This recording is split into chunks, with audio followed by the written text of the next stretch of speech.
Hello and welcome to this edition of Peake Life. I'm Elizabeth Vaughn and I am here with Katie Cullifer with AskHRGreen.org. Katie, thanks for being here. Thanks for having me. So you guys always bring us the best information. AskHRGreen.org is the place to go for all environmental tips, right? We love pushing you guys. So let's talk, 'tis the season of fall, right? Mm-hmm. So leaves are falling, or they will be soon. Let's talk about how to deal with those pesky leaves, because they can be more than just annoying to have to handle. Right, so you do have a few different options when it comes to leaf removal of your lawn. They look beautiful when they're on the trees, changing colors. They look beautiful for a minute when they're on your lawn, but then it's time for them to go. Mm-hmm. So the first thing you could do is compost. If you are into composting, you want to have some good compost for the spring, you can add leaves to your compost pile, and that's one way to dispose of them if you're going to rake them off your lawn. The second would be to bag them, and in Chesapeake here on your normal collection day, if you have your bagged leaves out at the curb, they will be picked up. The third thing is mulch mowing. So you can use your mower to mulch over those leaves and let them lie on your grass, and as they decompose, they are a natural fertilizer for your lawn. Mm-hmm. The number one thing you do not want to do with the leaves, though, is blow or rake them or sweep them into the street. Okay. Once they go into the street, they're just like litter. They will enter the storm drains. They clog up storm drains, so when it rains next time, you could get some street flooding because of that. But also, those leaves, as they break down like they would on your lawn, they're releasing nutrients. We don't want those nutrients to get released back into our local waterways. Mm-hmm. And as we know, the storm drains lead directly to our local waterways. They don't go to a treatment facility like our wastewater does. And that's something that's really hard for people to wrap their brains around, is the fact that okay, well, they're natural, there are lots of leaves everywhere, so how can it be bad to kind of send them on their way? But obviously the flooding is the big one. You never want to be the guy on the street who floods the entire neighborhood.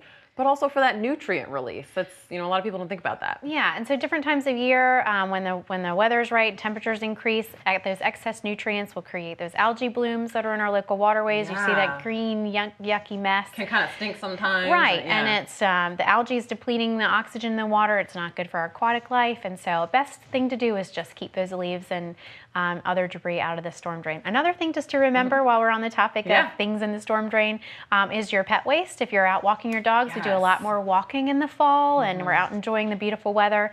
Always pick up after your pets, not just when you're on a walk, though, even in your own backyard, because that dog waste has bacteria in it that we don't want to get into our local waterways. So it's very important that we are pertinent about picking that up, scooping the poop wherever we are. The poop. So it's a little easier when your neighbors are watching and you don't want to leave it on the neighbor's front lawn, but like you said, even in your own backyard. Right. Plus it's gross. It is gross. Just scoop the poop. Come on. So talking about our yard, you mentioned briefly about when the leaves break down, they provide nutrients and can even do a little bit of fertilizing. Right. Fall is often the time that people go out and buy the bags of fertilizer and apply it. How can they do that in a responsible way? Well, the first thing you want to do is just know what kind of grass you have, whether it's warm season, cool season, and know when to fertilize the specific type of grass you have. So if you have a grass that should be fertilized in the fall, that's when you want to get a soil test. So the soil test is a very cheap, inexpensive way to know exactly what your soil needs. You can go down to your local cooperative extension agent's office, which is right here off Cedar Road, and you can get a soil test. You do 3 little samples. You send it off for I think it's $10, and when you get the results back, it tells you really detailed what your soil actually needs. So then would be the time for you to go out to the store to get fertilizer. And even then, make sure you follow the instructions so that you're not over-fertilizing. Yeah, more isn't better, necessarily. No, not when it comes to fertilizer. It could actually harm your grass and make it look terrible. My dad has been guilty of this in the past. He's over-fertilized. I know. He really loves the green lawn, but you have to be smart when it comes to knowing when and how much to apply. Well, I am loving the tips that you're giving that basically give me the easy way out. So, mulch the leaves right into the yard, and then maybe even skip the fertilizer because those leaves are going to break down. I love that idea. And then you don't even have to bag them. The bagging is a lot of work. I'm trying to find the lazy ways out here. Yeah. But while we are out working in the yard, sometimes we want to add some prettiness, maybe do some tree planting. And you guys really feel like that's a good idea as long as you find the right plants.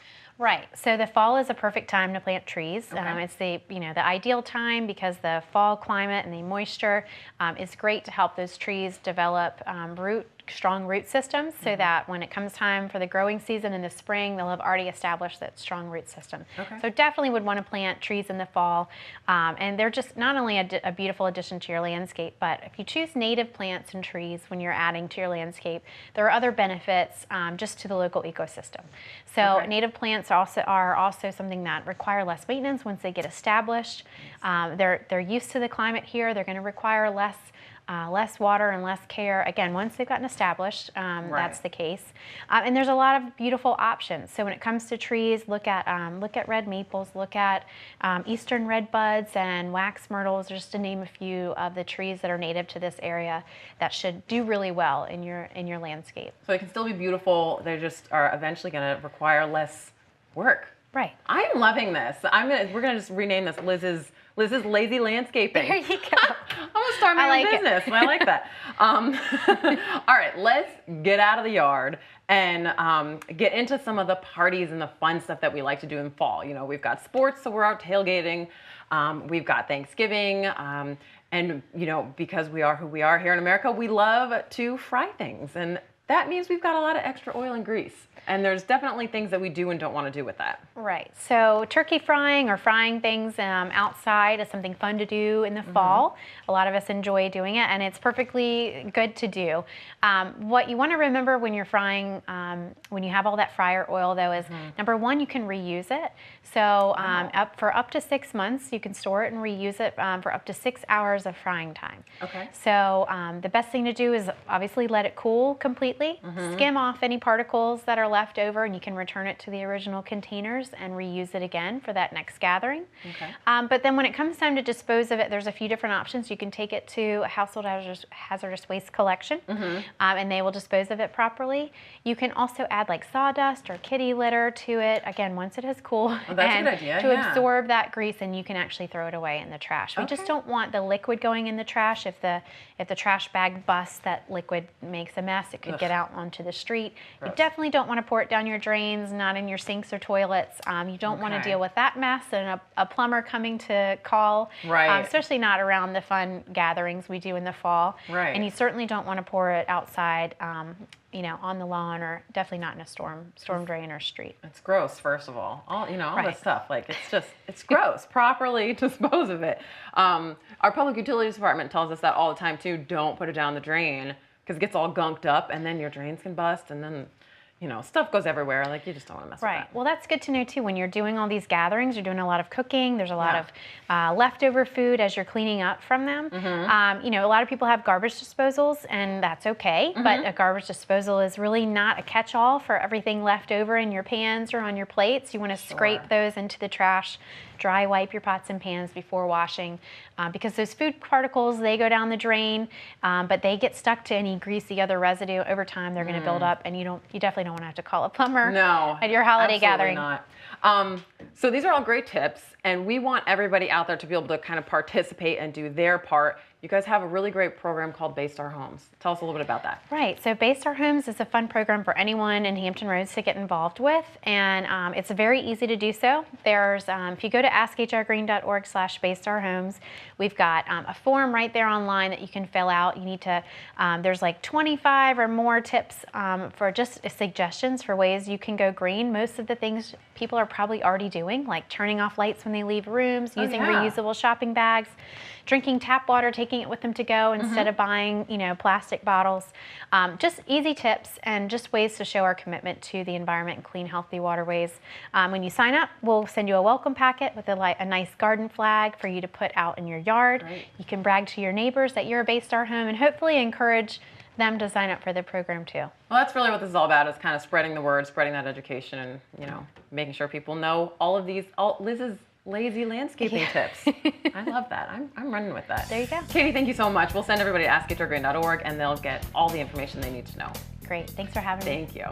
That does it for this episode of Peake Life. Thank you so much for watching. We'll see you next time.